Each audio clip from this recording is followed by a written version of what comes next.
Hello दोस्तों, स्वागत है आप सबका हमारे YouTube channel SST study point पर। दोस्तों आज के वीडियो में हम एक और मोस्ट इंपॉर्टेंट टॉपिक क्लियर करेंगे, आसियान को क्लियर करेंगे। आसियान जो है मोस्ट इंपॉर्टेंट टॉपिक है और यह टॉपिक जो है हमारे पॉलिटिकल साइंस का 12th क्लास पॉलिटिकल साइंस का फर्स्ट बुक का जो सेकंड चैप्टर है कंटेम्प्रेरी सेंटर ऑफ पावर या यूँ कह लें न्यू सेंटर ऑफ पावर या अल्टरनेटिव सेंटर ऑफ पावर वाला जो चैप्टर है उसमें ये वाला टॉपिक है आसियान। ठीक है दोस्तों, उसमें जो है यूरोपियन यूनियन यानी यूरोपीय संघ भी टॉपिक है जो कि मोस्ट इंपॉर्टेंट है। और यूरोपीय संघ पर मैंने जो है लास्ट टाइम जो है वीडियो बना दिया है। अगर आपने यूरोपीय संघ वाला वीडियो नहीं देखा है तो डिस्क्रिप्शन में उसका लिंक मिल जाएगा और इम्पोर्टेंट क्वेश्चन के भी जो है डिस्क्रिप्शन में लिंक मिल जाएंगे या प्ले लिस्ट में मिल जाएंगे, तो वहाँ से आप देख सकते हैं। ठीक है दोस्तों, आज हम जो है आसियान को क्लियर करेंगे। आसियान भी जो है एक रीजनल ऑर्गेनाइजेशन है यूरोपीय संघ की तरह। आसियान भी जो है एक महत्वपूर्ण संगठन है जो विश्व स्तर पर जो है एक महत्वपूर्ण संगठन बनता जा रहा है। रीजनल से जो है विश्व स्तर पर कार्य करने लग गया है, तो इसीलिए ये जो है मोस्ट इम्पोर्टेंट टॉपिक बन जाता है। इसमें से काफ़ी ज़्यादा क्वेश्चन पूछे जाते हैं, जैसे आसियान से क्या अभिप्राय है, आसियान का फुल फॉर्म क्या है, आसियान की स्थापना कब हुई, आसियान के प्रमुख उद्देश्य कौन कौन से हैं, आसियान के प्रमुख स्तंभ कौन से हैं, या आसियान विजन 2020 क्या है, और फिर आसियान की जो है वर्तमान समय में क्या प्रासंगिकता है। तो ये सब जो है मोस्ट इंपॉर्टेंट क्वेश्चन बनते हैं। ठीक है दोस्तों, तो सबसे पहले देखिए दोस्तों आसियान का जो है फुल फॉर्म क्या है। ठीक है, इंग्लिश में जो आसियान का फुल फॉर्म है वो है, ए से हो जाएगा association of south east Asian nation. ठीक है, association of south east Asian nation. ठीक है दोस्तों, ये जो है इंग्लिश में इसका फुल फॉर्म है। एक नंबर में पूछा जाता है कि आसियान का पूर्ण रूप लिखें, तो एक नंबर में फुल फॉर्म पूछा जाता है। ठीक है, तो ये आपको लिखना है। और हिंदी वाले जो है, हिंदी में अगर फुल फॉर्म लिखना है तो इस तरीके से लिख सकते हैं, दक्षिण पूर्व एशियाई राष्ट्रों का संगठन। ठीक है, इसमें जो देश शामिल है वो दक्षिण पूर्व एशिया वाले देश शामिल है, इसीलिए दक्षिण पूर्व एशियाई देशों का ये क्या है, एक संगठन है। ठीक है, तो ये इसका फुल फॉर्म हो गया आसियान का। ओके फ्रेंड्स, और इसकी स्थापना जो है देखिए कब हुई है। स्थापना देखिए, आसियान की स्थापना 1967 में, ठीक है 1967 में इंडोनेशिया, मलेशिया, सिंगापुर, फिलीपींस और थाईलैंड ने बैंकॉक घोषणा पत्र पर हस्ताक्षर करके की। ठीक है दोस्तों, इसकी स्थापना कब हुई, 1967 में हुई, ये बात याद रखना है। और किन किन देशों ने मिलकर इसकी स्थापना की, तो 5 देशों ने, इंडोनेशिया, मलेशिया, सिंगापुर, फिलीपींस और थाईलैंड। इनकी लोकेशन जो है आप मैप में देख लेना। ठीक है दोस्तों, मैप में भी पूछे जा सकते हैं कि आसियान के 2 संस्थापक देशों को जो है मैप में भरिए, या आसियान के 2 संस्थापक देश पूछे जा सकते हैं एक नंबर में। ठीक है, और किस घोषणा पत्र पर हस्ताक्षर करके स्थापना की गई इसकी, बैंकॉक घोषणा पत्र पर हस्ताक्षर करके इसकी स्थापना की गई। ठीक है, ये मोस्ट इंपॉर्टेंट है, 1-2 नंबर में यही सब पूछे जाते हैं। इसके बाद देखिए आसियान का जो है फर्स्ट सम्मेलन कब हुआ, फर्स्ट समिट, पहला सम्मेलन कब हुआ, फरवरी 1976 में। फरवरी 1976 में बाली में। बाली कहाँ पर है, इंडोनेशिया में है। ठीक है, इंडोनेशिया के शहर बाली में 1976 में इसका पहला सम्मेलन हुआ आसियान का। ठीक है दोस्तों, 1967 में इसकी स्थापना हुई आसियान की और 1976 में इसका पहला सम्मेलन हुआ। पहला सम्मेलन बहुत ज़्यादा 1 नंबर में पूछा जाता है। ठीक है, आसियान का जो है हेड क्वार्टर कहाँ पर है, मुख्यालय कहाँ पर है। आसियान का हेड क्वार्टर जो है इंडोनेशिया के जो कैपिटल है जकार्ता, जकार्ता में इसका हेड क्वार्टर है आसियान का। ठीक है, बाली में, इंडोनेशिया में ही, इंडोनेशिया के शहर बाली में क्या हुआ, पहला सम्मेलन हुआ आसियान का। और इसका जो हेड क्वार्टर है वो भी कहाँ है, इंडोनेशिया की जो कैपिटल है जकार्ता, इंडोनेशिया में ही है। ठीक है, यानी जकार्ता में। ठीक है, इंडोनेशिया की कैपिटल है जकार्ता, याद रखना, यहाँ पर जो है इसका हेड क्वार्टर है आसियान का। इसके बाद देखिए बाद वाले देश, पहले वाले देश तो थे इंडोनेशिया, मलेशिया, फिलीपींस, सिंगापुर और थाईलैंड, ये प्रारंभिक देश हो गया 5 देश। ठीक है, अब बाद में भी जो है इसमें 5 देश सम्मिलित हुए, और बाद वाले 5 देश और पहले वाले 5 देश दोनों मिलकर 10 देश हो गए आसियान के। ठीक है, बाद में आसियान में Brunei Darussalam, Vietnam, Laos, Myanmar और कंबोडिया, ये 5 देश सम्मिलित हुए। ठीक है, तो ये क्या 2 नंबर में पूछा जाता है कि आसियान के 2 प्रारंभिक देश और 2 नए देशों के नाम लिखें। ठीक, तो स्टार्टिंग वाले देश भी आपको याद रखने हैं 5 और बाद वाले 5 याद रखने हैं। ठीक, और इनकी लोकेशन भी आपको मैप में देखने हैं। ठीक है दोस्तों, तो ये सब जो है मोस्ट इम्पोर्टेंट है, और टोटल मिलकर जो है आसियान के 10 देश हो जाते हैं। ठीक है, यानी 10 देशों का ये क्या है, समूह है आसियान। ओके, 5 नए देश है और 5 पुराने देश। इसके बाद देखिए आसियान क्षेत्रीय मंच की स्थापना कब हुई। आसियान देशों की सुरक्षा और विदेश नीति में तालमेल बनाने के लिए 1994 में आसियान क्षेत्रीय मंच की स्थापना की गई। ठीक है ना, सुरक्षा और विदेश नीति में तालमेल बनाने के लिए 1994 में क्या किया गया, आसियान क्षेत्रीय मंच की स्थापना की गई। ये भी 1 नंबर में पूछा जाता है। इसके बाद देखिए जो 4 नंबर और 2 नंबर में या 6 नंबर में पूछा जाता है कि आसियान से क्या अभिप्राय है, आसियान के प्रमुख उद्देश्यों का वर्णन करें। इस तरीके से जो है 4 या 6 नंबर में पूछा जाता है। तो आसियान से क्या अभिप्राय है अगर पूछा जाए तो उसमें तो ये लिखना है, आसियान एक क्षेत्रीय संगठन है जिसकी स्थापना 1967 में बैंकॉक घोषणा पत्र पर हस्ताक्षर करके की गई थी। ठीक है, इसके संस्थापक देश जो है इंडोनेशिया, मलेशिया, फिलीपींस, सिंगापुर और थाईलैंड है। तो ये तो डेफिनेशन में आ जाएगा। और इसके उद्देश्य अगर पूछा जाए तो उद्देश्य देखिए क्या है, काफ़ी इंपॉर्टेंट है, आपको याद रखना है 4-5 पॉइंट इसके। आसियान का उद्देश्य मुख्य रूप से आर्थिक विकास को तेज करना और उसके माध्यम से सामाजिक और सांस्कृतिक विकास को प्राप्त करना है। इसका पहला उद्देश्य जो है आर्थिक विकास को तेज करना। जो 10 सदस्य देश हैं आसियान के, उनमें आर्थिक विकास को तेज करना है, आर्थिक वृद्धि करना है और उसके माध्यम से सामाजिक और सांस्कृतिक विकास को प्राप्त करना है। ओके दोस्तों, तो ये जो है पहला उद्देश्य है आसियान का।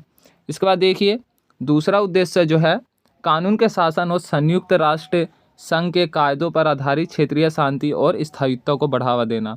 जो संयुक्त राष्ट्र संघ ने जो शांति स्थापित करने के लिए जो नियम बनाए हैं उनको, उसके आधार पर जो है क्या करना है, क्षेत्रीय शांति और स्थायित्व को बढ़ावा देना है। यानी आपसी देशों में क्या करना है, शांति व्यवस्था को बनाए रखना है। जो 10 देश है आपस में शांति व्यवस्था को बनाए रखना है और संयुक्त राष्ट्र संघ के नियम एवं कायदों के अनुसार चलना है। ठीक है, उसके नियम कायदों को मानना है। ओके, तो ये जो है इसका दूसरा उद्देश्य है।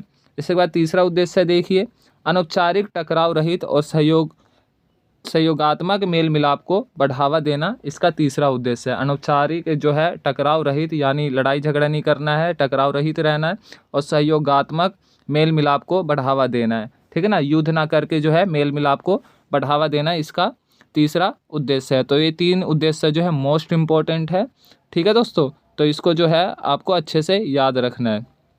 फिर चौथा उद्देश्य जो है, चौथा उद्देश्य आप लिख सकते हैं कि इसका चौथा उद्देश्य है आसियान का, जो आप लिख सकते हैं कि साझा सदस्य देशों में साझा बाजार को तैयार करना इसका चौथा उद्देश्य है। ओके दोस्तों, तो ये जो है 4 उद्देश्य याद कर लें। अगर 6 नंबर में पूछा जाए कि मतलब आसियान से क्या अभिप्राय है, आसियान के प्रमुख उद्देश्यों का वर्णन करें, तो डेफिनेशन लिख देनी है जो मैंने बताया। ठीक है, और उसके बाद जो है 4 उद्देश्य लिख देने हैं, तो आपको जो है 6 नंबर मिल जाएंगे या 4 नंबर मिल जाएंगे अगर 4 नंबर में पूछा जाएगा तो। ओके, इसके बाद देखिए आसियान के जो है प्रमुख स्तंभ है। आसियान को जो है मतलब 3 भागों में बांट दिया गया है और इन तीनों के कार्य जो है अलग अलग डिवाइड कर दिए गए हैं। ठीक है, तो आसियान के प्रमुख स्तंभ, आसियान के कितने स्तंभ है, 3 स्तंभ है। ठीक है, पहला स्तंभ है आसियान सुरक्षा समुदाय, फिर उसके बाद दूसरा है आसियान आर्थिक समुदाय, इसके बाद तीसरा जो स्तंभ है वो है सामाजिक सांस्कृतिक समुदाय। तो ये 3 स्तंभ जो है आसियान के हैं। तीनों का नाम याद रखना अच्छे से। ठीक है, पूछे भी जा सकते हैं आसियान के कितने स्तंभ है, 3 स्तंभ है, इनके उद्देश्य क्या है वो भी लिखने को आ सकता है। ओके, तो आसियान स्तंभों के उद्देश्य देखिए। पहला जो है हमारा आसियान स्तंभ, आसियान का जो स्तंभ है, ठीक है, पिलर जो है आसियान का, आसियान सुरक्षा समुदाय है। तो इसका उद्देश्य देखिए आसियान सुरक्षा समुदाय का, इसका उद्देश्य क्षेत्रीय विवादों, ठीक है, अगर जो 10 देश हैं उनमें विवाद उत्पन्न होता है या सैनिक टकराव तक जाने से रोकना है। ठीक है, क्षेत्रीय विवादों को रोकना है और सैनिक टकराव तक जाने से रोकना है। सभी सदस्यों ने इस पर सहमति व्यक्त की है। ठीक, इसका पहला उद्देश्य क्या है, टकराव रहित रहना है और क्षेत्रीय विवादों को जो है आपसी बातचीत द्वारा सुलझाना है ताकि सैनिक टकराव तक ना जा सके। ठीक है ना, और इसी पर जो है सभी देशों की जो 10 देश है उनकी जो है सहमति बनी है। तो इसका ये जो है पहला मतलब इसका आसियान सुरक्षा समुदाय का ये उद्देश्य है, युद्ध ना करना। ठीक है, इसके बाद देखिए आसियान आर्थिक समुदाय का क्या उद्देश्य है। इसका उद्देश्य है इन देशों का साझा बाजार, एक साझा बाजार और उत्पादन आधार तैयार करना तथा इस क्षेत्र के सामाजिक और आर्थिक विकास को सहायता प्रदान करना है। एक साझा बाजार तैयार करना है ताकि आर्थिक विकास तेज़ी से कर सके। ये जो है सारे देश जो है 10 देश जो है तेज़ी से कर सके और सामाजिक और आर्थिक विकास भी कर सके। अगर आर्थिक विकास होगा तो सामाजिक विकास भी होगा, लोगों का कल्याण भी होगा। ठीक है दोस्तों, तो इसीलिए जो है साझा बाजार तैयार करना आसियान आर्थिक समुदाय का उद्देश्य है। ठीक, तो ये जो है दूसरा स्तंभ हो गया। इसके बाद देखिए तीसरा जो स्तंभ है आसियान का वो है आसियान सामाजिक एवं सांस्कृतिक समुदाय। ठीक है, आसियान सामाजिक एवं सांस्कृतिक समुदाय का उद्देश्य है। इसका उद्देश्य है सदस्य देशों में सामाजिक स्थिति में सुधार और सांस्कृतिक मेलजोल को बढ़ावा देना। सामाजिक स्थिति में क्या करना है, सुधार करना है देशों में, और सांस्कृतिक मेलजोल को बढ़ावा देना है। ठीक है ना, सांस्कृतिक मेलजोल को बढ़ावा देना और सामाजिक विकास करना तीसरा स्तंभ का उद्देश्य है। तो ये जो है आसियान के 3 स्तंभ है। ठीक है, तीनों को अच्छे से याद कर ले, और इनके उद्देश्य भी पूछा जा सकता है आसियान से क्या अभिप्राय है, इनके स्तंभों इसके कितने स्तंभ है और उनके उद्देश्यों के बारे में लिखे, इस तरीके से आ सकता है। तो आसियान सुरक्षा समुदाय हो गया, आसियान आर्थिक समुदाय हो गया, और तीसरा जो है आसियान सामाजिक सांस्कृतिक समुदाय। तो ये 3 स्तंभ है और तीनों के उद्देश्य भी बता दिए मैंने। ओके दोस्तों, इसके बाद देखिए आसियान विजन 2020 क्या है।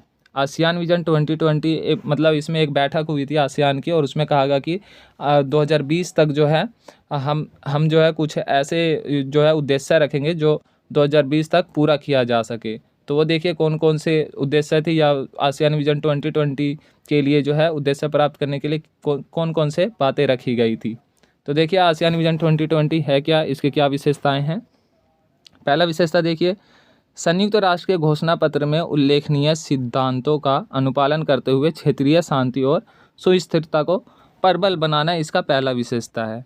ठीक है, पहला विशेषता क्या है कि संयुक्त राष्ट्र के जो घोषणा पत्र में नियम कायदे जो लिखे हुए हैं, सिद्धांत जो लिखे हैं, उनका क्या करना है, पालन करना है, और उसके माध्यम से शांति और व्यवस्था को बनाए रखना है। इसका पहला उद्देश्य था आसियान विजन 2020 का। इसके बाद देखिए आसियान राष्ट्रों के लिए साझा सामूहिक बाजार और उत्पादन आधार तैयार करना इसकी दूसरी विशेषता है। राष्ट्रों के बीच पारस्परिक विश्वास को बढ़ावा देना, विचार विनिमय को सशक्त बनाना और एक दूसरे की समस्याओं का मूल्यांकन को समझना। ठीक है, राष्ट्रों के बीच क्या करना है, पारस्परिक विश्वास को बनाए रखना है, धोखा नहीं देना है, लड़ाई झगड़ा नहीं करना है, ठीक है ना, युद्ध नहीं करना है, आपस में जो है विश्वास को बनाए रखना है। ठीक है, ये जो 10 देश है, जो मतलब आसियान में जो सम्मिलित देश है, उनमें आपसी विश्वास को बनाए रखना है, युद्ध नहीं करना है। ठीक है, और विचार विनिमय को बढ़ावा देना है। ठीक है दोस्तों, और जो मतलब समस्याएं हैं, एक दूसरे देश की जो समस्याएं उत्पन्न होती है, अगर 10 देशों में किसी देश में अगर समस्याएं उत्पन्न होती है, किसी तरह का राष्ट्रीय या आर्थिक या किसी तरह के समस्याएं आती है, तो उनका समाधान मिलजुल कर करना है। तो तीसरा विशेषता ये है आसियान विजन 2020 का।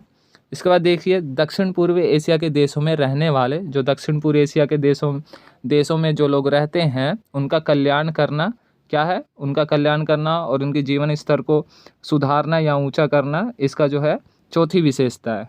ठीक है ना, दक्षिण पूर्व एशिया के लोगों का कल्याण करना, उनका जीवन स्तर को सुधारना, इसकी चौथी विशेषता है। आसियान विजन 2020 की जो 5वीं विशेषता है, सदस्यों के बीच आर्थिक विकास को बढ़ावा देना। सदस्यों के बीच क्या करना है, देशों के बीच में आर्थिक विकास को बढ़ावा देना है, और इन देशों में आर्थिक विकास, सामाजिक विकास और सांस्कृतिक विकास को संयुक्त सहयोग से प्राप्त करना है। ठीक है ना, तो इसका जो है 5वां विशेषता है आसियान विजन 2020 का, आर्थिक सांस्कृतिक सामाजिक विकास करना। ओके, तो ये जो था आसियान विजन 2020 था। आसियान विजन 2020 भी 4 नंबर में काफ़ी ज़्यादा पूछा जाता है। इसके बाद देखिए अगला क्वेश्चन बन सकता है, आसियान की जो है वर्तमान समय में क्या उपयोगिता है, क्या प्रासंगिकता है, क्या आसियान होना चाहिए या नहीं होना चाहिए वर्तमान समय में। तो आसियान की जो प्रासंगिकता के बारे में देखिए, यह एशिया का एकमात्र ऐसा संगठन है जो एशियाई देशों और विश्व शक्तियों को राजनीतिक और सुरक्षा मामलों पर चर्चा के लिए मंच उपलब्ध कराता है। तो ये देखिए एशिया का मतलब एकमात्र क्षेत्रीय संगठन है जो मतलब जो राजनीतिक और सुरक्षा मामलों पर जो मामले जो होते हैं एशिया के, उनको जो है विश्व स्तर पर चर्चा करने के लिए जो है एक मंच प्रदान करता है। तो इसीलिए जो है इसकी प्रासंगिकता आज भी है। ओके, आसियान की जो प्रासंगिकता है, वैल्यू जो है आज भी है, इसीलिए जो है आसियान कार्य करना चाहिए वर्तमान समय में भी। ओके, इसके बाद देखिए दूसरा जो प्रासंगिकता इसकी है, आसियान ने निवेश, श्रम और सेवाओं के मामलों में मुक्त व्यापार क्षेत्र बनाने पर भी ध्यान दिया है, इसलिए जो है इसकी उपयोगिता आज भी है। ठीक है दोस्तों, आसियान की तीसरी जो प्रासंगिकता वो देखिए, अमेरिका तथा चीन ने भी मुक्त व्यापार क्षेत्र बनाने में रुचि दिखाई है। आसियान की देखी जो है अमेरिका तथा चीन जैसे बड़े देशों ने भी मुक्त व्यापार क्षेत्र बनाने में जो है रुचि दिखाई है। तो इसलिए जो है आसियान की प्रासंगिकता आज भी है, आज भी आसियान की ज़रूरत है। ओके, इसके बाद देखिए 1991 के बाद भारत ने पूर्व की ओर देखो की नीति अपनाई। ठीक है, 1991 के बाद क्या किया भारत ने? पूर्व की ओर देखो की नीति अपनाई, जिसके माध्यम से भारत जो है पूर्वी एशिया के जो देश हैं, जैसे ये म्यांमार, थाईलैंड, ये सब जो है ना, इंडोनेशिया, मलेशिया, इधर इधर के देशों से जो है संबंध बना रहा है धीरे धीरे भारत। ठीक है, तो इसलिए जो है भारत के लिए आसियान ज़रूरी है। ठीक है, आसियान इसलिए भी ज़रूरी है, पूर्वी की ओर देखो की नीति का जो है हिस्सा है ये भारत के लिए, जो कि काफ़ी लाभदायक होगा अगर भारत का जो है संबंध बनता है इस आसियान वाले देशों से, तो भारत के लिए काफ़ी लाभदायक साबित होगा। ओके, इसके बाद देखिए पांचवा जो इसकी प्रासंगिकता है, पांचवी, भारत ने आसियान के 2 सदस्य देशों सिंगापुर और थाईलैंड के साथ मुक्त व्यापार का समझौता किया है। यानी सिंगापुर और थाईलैंड के साथ जो है भारत मुक्त व्यापार करने पर जो है समझौता किया है, ताकि भारत जो है इनके साथ व्यापार कर सके। ठीक है दोस्तों, तो ये मोस्ट इम्पॉर्टेंट है और बहुत ज़्यादा पूछा जाता है कि भारत ने आसियान के किन 2 देशों के साथ मुक्त व्यापार करने के लिए समझौता किया है, तो सिंगापुर और थाईलैंड के साथ। ओके, भारत आसियान के साथ भी मुक्त व्यापार संधि करने का प्रयास कर रहा है। आसियान के जो सभी सदस्य देश है या आसियान जो पूरा ग्रुप है उसके साथ मुक्त व्यापार करने के लिए जो है संधि करने का प्रयास कर रहा है। ठीक है दोस्तों, तो ये जो है आसियान की प्रासंगिकता थी, आसियान के उद्देश्य भी बता दिए, आसियान की डेफिनेशन भी बता दी, आसियान का फुल फॉर्म भी बता दिया। ठीक है, आसियान के प्रमुख स्तंभ भी बता दिया, आसियान विजन 2020 भी बता दिया, और यही सब जो है क्वेश्चन बनते हैं आसियान से संबंधित, आसियान टॉपिक पर। ठीक है ना, आसियान में से यही सब ज़्यादातर क्वेश्चन पूछे जाते हैं, और एक एक नंबर में यही सब पूछा जाता है कि आसियान की स्थापना कब हुई, इसका फुल फॉर्म क्या है, इसका जो है हेड क्वार्टर कहाँ पर है, टोटल मेंबरशिप कितनी है, यानी कुल सदस्य कितने हैं, 10 हैं टोटल, प्रारंभिक देश कितने हैं, बाद में कितने देश सम्मिलित हुए, इस तरीके से ये पूछा जाता है कि मतलब किन 2 देशों के साथ जो है भारत ने मुक्त व्यापार समझौता किया आसियान के देशों के साथ, तो सिंगापुर और थाईलैंड हो गया। तो मोस्ट इंपॉर्टेंट है ये टॉपिक, क्षेत्रीय संगठन है ये। इसी तरह से जो यूरोपीय संघ था, यूरोपीय संघ पर भी वीडियो मैंने बना दिया है, अगर आप नहीं देखे तो डिस्क्रिप्शन में उसका लिंक मिल जाएगा। तो इन दोनों क्षेत्रीय संगठन को आप अच्छे से याद कर लें, इनमें से 1-2 क्वेश्चन जरूर बनता है, 4 नंबर 5 नंबर के क्वेश्चन बनते हैं, 4 या नंबर या 6 नंबर। ठीक है ना, लेकिन आएगा जरूर आसियान और यूरोपीय संघ में से, तो इसीलिए आप अच्छे से याद कर लें और अपने दोस्तों के पास भी शेयर करें, ताकि वो भी जो है इसको पढ़ सकें और एग्ज़ाम में लिख सकें। ओके फ्रेंड्स, तो दोस्तों वीडियो अच्छी लगी तो वीडियो को लाइक करें, कमेंट करके बताएं, और अगर आप नए हैं तो हमारे चैनल SST स्टडी पॉइंट को सब्सक्राइब ज़रूर करें। ओके दोस्तों।